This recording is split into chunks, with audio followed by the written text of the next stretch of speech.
اگه برگردین عقب چه کاری نمی‌کنین؟ بیکاری نمی کنم، کار میکنم، میچسبم به کار. پدر و مادرم فوت کردن. خدا رحمت اگه ایشالا خدا رفته گونشی مارم بیامرزه. اگه برگردم عقب میچسبم به کار، میچسبم به زندگی، کار میکنم، تلاش کنم، زن میسونم، بچه دار میشم. مجردین؟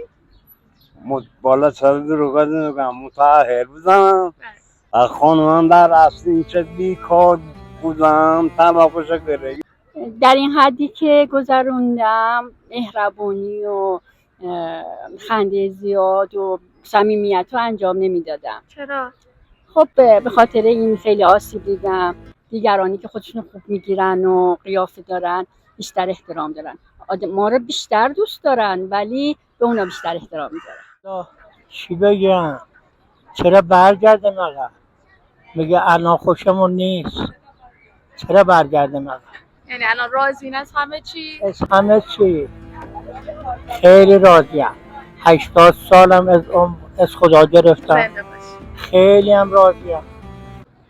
40 تا بچه هامم